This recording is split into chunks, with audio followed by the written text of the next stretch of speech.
자, 9월 첫 번째 한일권도 성경 공부 시작합니다. 오늘은 가스펠 프로젝트 구약 5권 마지막 가입니다. 13가인데요. 제목이 뭐냐면 에스겔 이것이 살아나겠느냐 라는 제목입니다. 이 본문은 에스겔에서 37장 1절로 14절까지 말씀입니다. 오늘 본문이 좀 쉬운 건 뭐냐면 방금 전 우리가 함께 보았던 이 주일 예배 설교하고 이어지는 부분이 많습니다. 그래서 조금 더 쉽게 이해할 수 있을 것 같습니다. 함께 말씀 나누겠습니다. 자, 계속해서 우리가 이야기한 것처럼 이 본문이 이어지는 것이 뭐냐면 이 바벨론을 통하여서 하나님의 백성이 이 공격당하는 시기 가운데 하나님이 여러 선지자를 통하여서 하나님이 말씀하셨습니다. 그 중에 한 명이 누구였냐면 오늘 그 주일 예배 설교에서 얘기했던 것처럼 에레미야였고 또 한 명이 누구였냐면 에스겔 선지자였습니다. 에스겔 선지자 역시 이 포도 상태의 이스라엘 백성에게 하나님의 말씀을 전하는 그 귀한 사명을 감당했다는 것입니다.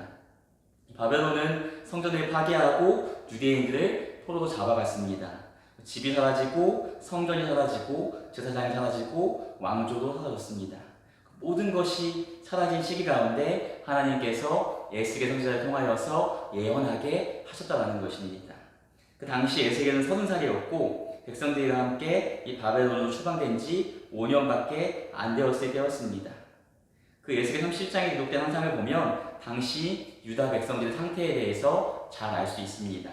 에스겔 37장 1절로 3절까지 말씀을 함께 봉독하겠습니다. 여호와께서 권능으로 내게 임재하시고 그의 영으로 나를 데리고 와서 골짜기 가운데 두셨는데 거기 뼈가 가득하더라.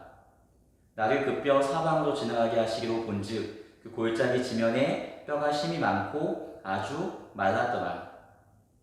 그가 내게 이르시되 인자야 이 뼈들이 능히 살 수 있겠느냐 하시기로 내가 대답하되 주 여호와여 주께서 아시나이다. 아멘. 하나님께서 에스겔 선지자를 환상 가운데 한 골짜기 가운데 데리고 가셨습니다. 그 골짜기에 가니까 수많은 뼈가 있는 그 환상이 보이는 것이죠. 그 수많은 뼈를 바라보면서 하나님께서 뭐라고 말씀하시냐면 너가 보기에는 이 뼈가 살 수 있겠느냐라고 질문하십니다. 여러분 한번 생각해보세요. 여러분이 하나님께서 꿈속에서 뭔가 보이셨는데 뼈가 엄청나게 많은 동산 가운데 공동묘지라고 해야 되겠죠? 그곳에 우리 데리고 와셔서 그 수많은 뼈들을 바라보면서 이 뼈가 살 수 있겠냐고 한다면 어떻게 대답하겠습니까? 어떻게 뼈가 살 수 있겠습니까? 사람이 죽어도 살리기가 쉽지 않은데 이것은 죽은 것뿐만 아니라 완전히 다 뼈밖에 남지 않은 백골의 상태인데 어떻게 살 수 있겠습니까? 라고 반문할 수밖에 없는 상황입니다. 에스겔도 마찬가지 입장이었겠죠. 근데 이 죽음의 골짜기는 뭘 이야기하는 걸까요? 이 이스라엘 백성들의 영적인 상태를 잘 보여주고 있다는 것입니다. 이 에스겔은 하나님이 기적을 베푸셔야만 그 뼈들이 살아날 수 있음을 분명하게 이야기합니다. 아무리 뼈가 살아나고 싶어도 뼈 자체만으로는 어떠한 힘도 없었기 때문이었습니다. 그래서 그가 어떻게 이야기하냐면 이것은 주님밖에 할 수 없다라고 분명하게 이야기하고 있다는 것입니다. 이스라엘 백성은 육체적으로나 영적으로나 황폐한 가운데 살고 있었습니다. 그러나 하나님은 죽음의 골짜기에서도 생명을 일으키실 수 있는 분이라는 것이죠. 본문 4절로 10절까지 말씀을 읽겠습니다. 또 내게 이르시되 너는 이 모든 뼈에게 대언하여 이르기를 너희 마른 뼈들아 여호와의 말씀을 들을지어다. 주 여호와께서 이 뼈들에게 이같이 말씀하시기를 내가 생기를 너희에게 들어가게 하리니 너희가 살아나리라. 너희 위에 힘줄을 두고 살을 입히고 가죽으로 덮고 너희 속에 생기를 넣으리니 너희가 살아나리라. 또 내가 여호와인 줄 너희가 알리라 하셨다라. 이에 내가 명령을 따라 대언하니 대언할 때에 소리가 나고 움직이며 이 뼈 저 뼈가 들어맞아 뼈들이 서로 연결되더라. 내가 또 보니 그 뼈에 힘줄이 생기고 살이 오르며 그 위에 가죽이 덮이나 그 속에 생기는 없더라. 또 내게 이르시되 인자야 너는 생기를 향하여 대언하라. 생기에게 대언하여 이르기를 주 여호와께서 이같이 말씀하시기를 생기야 사방에서부터 와서 이 죽임을 당한 자에게 불어서 살아나게 하라 하셨다라. 이에 내가 그 명령대로 대언하였더니 생기가 그들에게 들어가매 그들이 곧 살아나서 일어나 서는데 극히 큰 군대더라. 아멘. 이 에스겔이 얘기하잖아요. 이 마른 뼈들이 무슨 힘이 있어서 살 수 있겠습니까? 이것은 오직 하나님만 할 수 있느냐라고 이야기합니다. 그래서 하나님께서 말씀하시죠. 그러면 너가 나 대신에 이 뼈를 향하여서 선포해라. 어떻게 해요? 생기가 너희에게 들어가게 하느니 너희가 살 것이다 라고 대신 나를 대신해서 선포할 것을 하나님이 에스겔에게 요구하고 계신다라는 것입니다. 그 선포에 따라서 이 말씀을 하니까 어떻게 되는 것이죠? 뼈가 서로 이렇게 다 맞춰지게 되고 힘줄이 생기고 살이 오르고 가죽이 덮이게 되었다라고 오늘 성경은 이야기하고 있다는 것입니다. 중요한 것은 하나님께서 말씀하시니까 이 모든 마른 뼈들 가운데 생명이 주어졌다는 것입니다. 특별히 오늘 말씀에서 다 모든 뼈가 살아나고 모든 힘줄이 생긴 다음에도 한 가지가 빠져들라고 얘기하는 그것이 무엇이었나요? 생기입니다. 생기. 창세기에서 하나님께서 아담을 창조하실 때 보여주셨습니다. 하나님께서 흙으로 아담을 만드신 다음에 그 아담에게 뭘 부으신 거죠? 생기를 불어넣으셔서 그 사람이 생명이 되었다고 창세기는 분명히 이야기하고 있다는 것입니다. 마찬가지로 이 죽은 뼈가 살아난 그 순간에 무엇이 필요했죠? 생기가 필요했습니다. 이 생기가 딱 주어지자 그들이 완전한 생명이 되었음을 이야기합니다. 단순히 그냥 사람이 된 것이 아니라 큰 군대가 되었음을 오늘 본문은 이야기해 주고 있다는 것입니다. 이것이 하나님께서 일하시는 방법인 줄 믿습니다.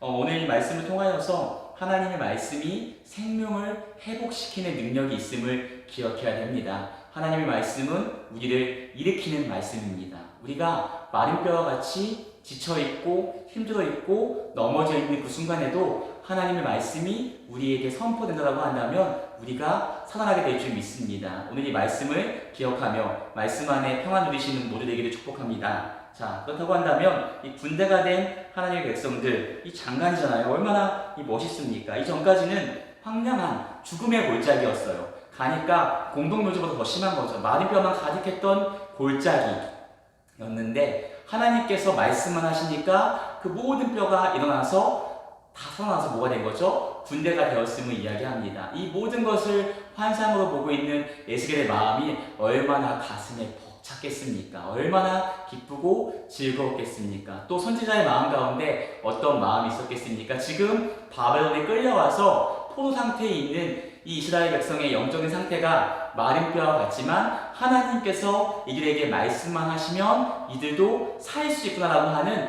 그 소망이, 희망이 선지자의 마음 가운데도 싹 텄을 것입니다. 얼마나 희망적인 말씀이고 소망적인 말씀입니까?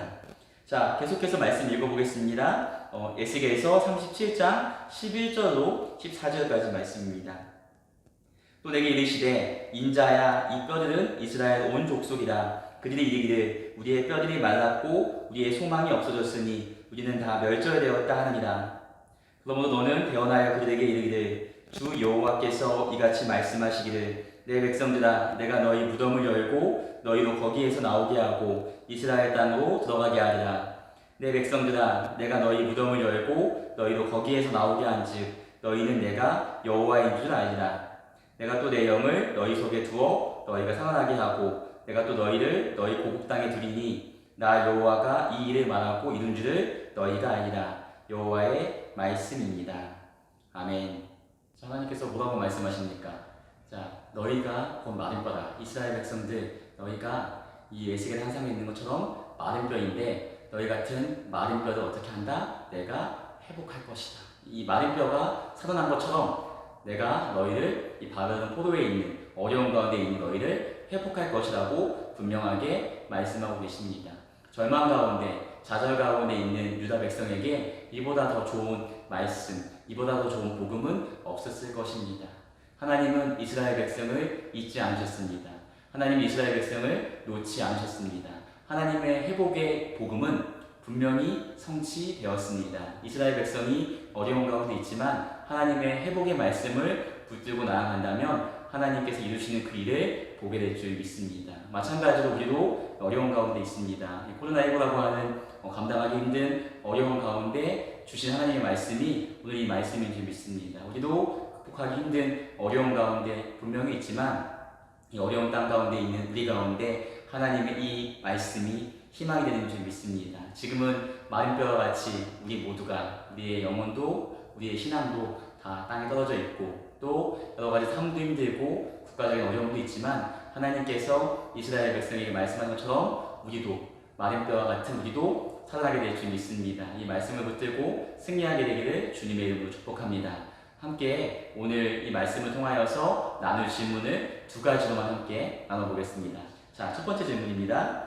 이스라엘을 회복하시겠다는 하나님의 약속이 어떻게 우리에게 하나님의 신실하심에 관한 확신을 주고 있습니까?